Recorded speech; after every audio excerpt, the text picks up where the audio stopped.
ಚಂದಾವರ ಸೀಮೆಯ ಶ್ರೀ ಹನುಮಂತ ದೇವರ ಮೂಲಮೂರ್ತಿಯ ಪ್ರತಿಷ್ಠಾಪನಾ ಮಹೋತ್ಸವದ ಮೊದಲ ದಿನವಾದ ಶನಿವಾರ ಶ್ರೀ ದೇವರ ಸನ್ನಿಧಿಯಲ್ಲಿ ವಿವಿಧ ಧಾರ್ಮಿಕ ಕಾರ್ಯಕ್ರಮಗಳು ಸಾಂಗವಾಗಿ ನಡೆಯುತ್ತಿದ್ದು, ನಾಡಿನ ವಿವಿಧ ಭಾಗಗಳಿಂದ ಸಹಸ್ರಾರು ಭಕ್ತರು ಆಗಮಿಸಿ ಶ್ರೀದೇವರ ಕೃಪೆಗೆ ಪಾತ್ರರಾದರು.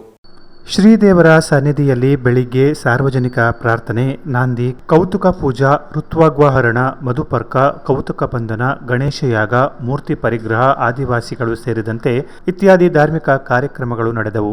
ಈ ಎಲ್ಲ ಧಾರ್ಮಿಕ ಕಾರ್ಯಕ್ರಮಗಳು ಶ್ರೀ ಕ್ಷೇತ್ರ ಗೋಕರ್ಣ ಆಗಮ ವಿದ್ವಾನ ತಾಂತ್ರಿಕ ವೇದಮೂರ್ತಿ ಶ್ರೀ ಕೃಷ್ಣ ಭಟ್ಟ ಷಡಕ್ಷರಿಯವರ ನೇತೃತ್ವದಲ್ಲಿ ಶ್ರೀದೇವರ ಅಪ್ಪಣೆಯ ಮೇರೆಗೆ ನೆರವೇರಿತು.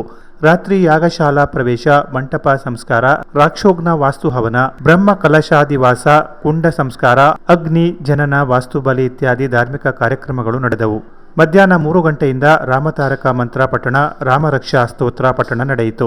ಪ್ರತಿಷ್ಠಾ ಮಹೋತ್ಸವದ ಅಂಗವಾಗಿ ಚಂದಾವರ ಸೀಮೆಯ 108 ಬೈಟೆಕ್ಗಳ ಹಾಗೂ ವಿವಿಧ ಭಾಗಗಳಿಂದ ಸಾವಿರಾರು ಭಕ್ತರು ಆಗಮಿಸಿ ಶ್ರೀ ಹನುಮಂತ ದೇವರ ದರ್ಶನ ಪಡೆದರು.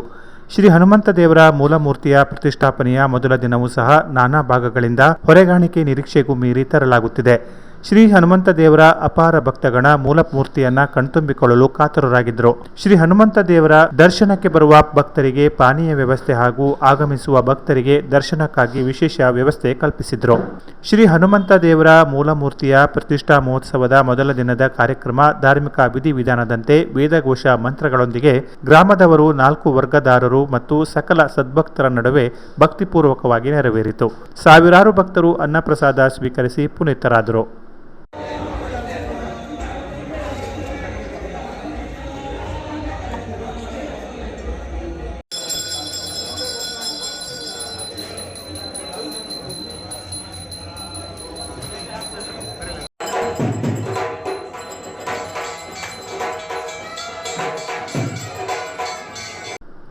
Canara plus news, Kumta.